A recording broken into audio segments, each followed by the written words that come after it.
with a box. So this supply zone broke through this demand zone. And as I always say, if a zone breaks, an opposite side zone will be automatically created. So price broke through this demand zone, a supply zone was formed here. And after this, you can happy not trade, you can set an order on this supply zone because a change of character happened after a higher time frame mitigation and the liquidity sweep, double liquidity sweep, or also triple liquidity sweep. So this is a really, really, really strong confirmation for the short entries. So yeah, price broke through this demand zone, created a supply zone. You can easily set an order on this supply zone.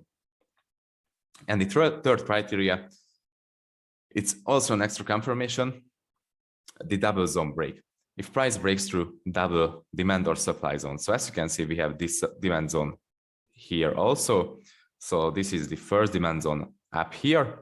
This is the second demand zone down here. If price breaks through this demand zone also, that will be a really, really strong and great confirmation for the short entries. And let's say price only created this supply zone.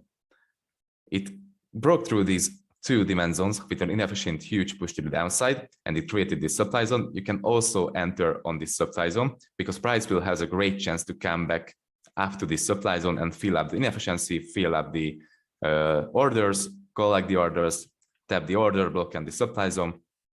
So yeah, this is a really, really strong confirmation. So once again, the three criteria. The first one is unnecessary.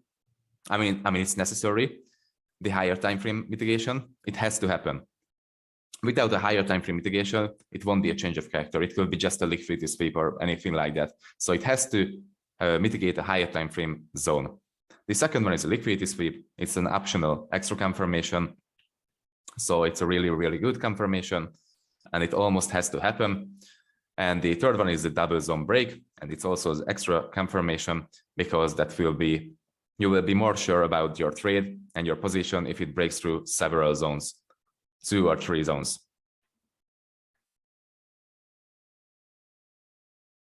Okay, let's see an example for the double zone break. So the scenario is the same. Price broke through the last demand zone, which is this one, created this supply zone. After this, price started to do a pullback here, but it couldn't mitigate the upper zone. Instead of mitigating the upper zone, it created liquidity. And after the liquidity creation, it broke through the next demand zone, which is this one. It broke through this demand zone with this movement. So a zone has been broken. So this means an opposite sign zone will be created, which is this supply zone. Okay, so the first zone, the upper zone, is the extreme zone. We call it as an extreme zone. The downer zone, this one is the decisional zone. So I will just write it here. This is the extreme, and the downer is the decisional. Okay. So as we talked about the liquidity unit, price built up double taps liquidity for the extreme zone, as you can see. So you can't really open a position on the decisional zone because it has a great chance to sweep the liquidity and you will be part of the liquidity. So you can't really put an order limit on this zone because you will be swept and the extreme zone will be mitigated. And after the extreme zone mitigation, you can set an order on this zone and you can happy not trade.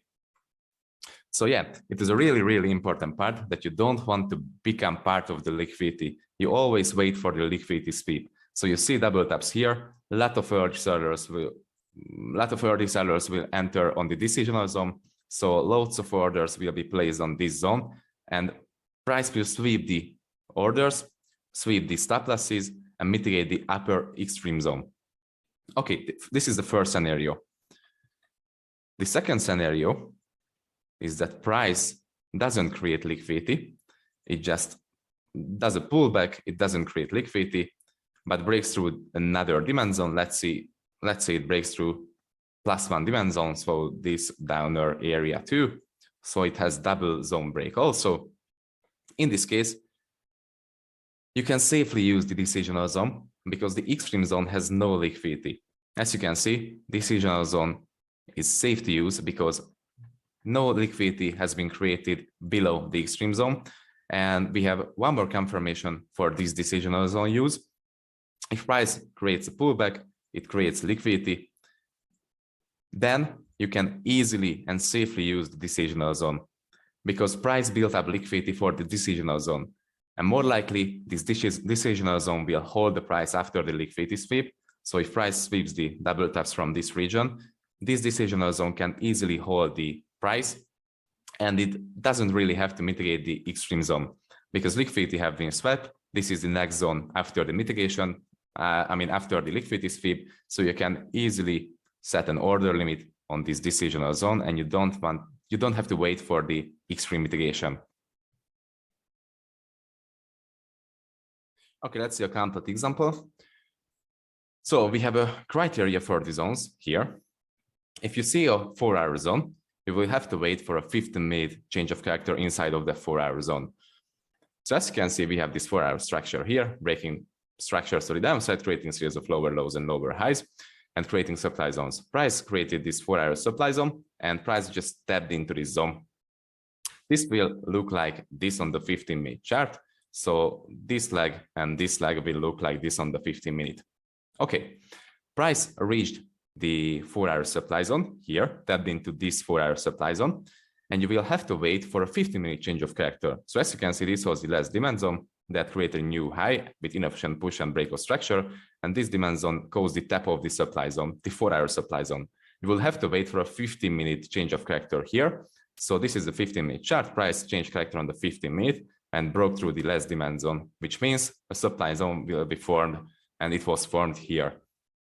Okay, so this movement, this downside and upside movement will look like this on the 1-minute chart. So after price mitigated the higher time frame 4-hour supply zone and broke structure or changed character to the downside and broke the demand zone, it created a 15-minute supply zone, which is this one and this one. And on the 1-minute chart, you will have to wait for a 1-minute change of character inside of that 15-minute supply zone.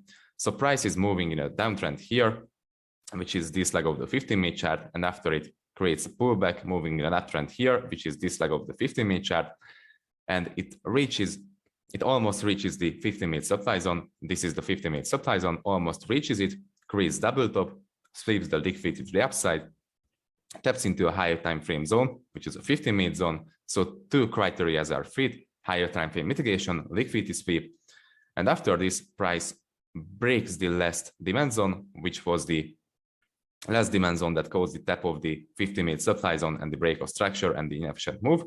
So price breaks through this zone. This means a supply zone, a 1-minute supply zone will be formed here, and you can safely use this 1-minute zone to enter in a position, and this will be your entry point. So once more, if you see a 4-hour zone, you will have to wait for a 15-minute change of character inside of that zone. If you see a 15-minute zone, you will have to wait for a 1-minute change of character inside of that zone. This is a golden rule. Okay, let's see a live example for a change of character. As you can see in this region, price is moving in an uptrend, creating highs, lows, highs, potential lows, potential highs. So the expectational order flow is bullish. This is the 15-minute chart. So as you can see, this was our last structural high point. This was the last structural low point. Let's find the demand zone that broke through the last structural high point. That swept liquidity and created inefficiency. As you can see, we have inefficiency in this region, huge inefficiency. And actually, we can mark this candle out as our demand zone because the break of structure and the inefficient move came into the market from this candle. So it broke structure here. Why cannot be replayed? What just happened? Sorry for this mistake. So yeah, the break of structure happened here. Inefficient push came into the market here, and this demand zone actually swept liquidity from this region. As you can see, we have double taps here. So this will be a really valid demand zone. We are expecting the tap of this zone, and after the tap of this zone, we will wait for a 1-minute change of character inside of this 15-minute POI, this 15-minute demand zone. And after the 15-minute zone tap and the 1-minute change of character, we can hop in a trade and ride the expectation order flow, which is bullish. Okay, so as you can see on the 15-minute chart, this looks like just a one big leg, and this will look like just a one big leg to the downside. But on the 1-minute chart, it will look like structure to the upside and structure to the downside. Let me just switch to the 1-minute chart. So as you can see, this is really just a structure, bullish structure, creating series of higher highs and higher lows. And the downside structure is bearish, creating series of lower lows and lower highs. Actually, we have a liquidity just above this zone here. So this is one more extra confirmation, and we have this liquid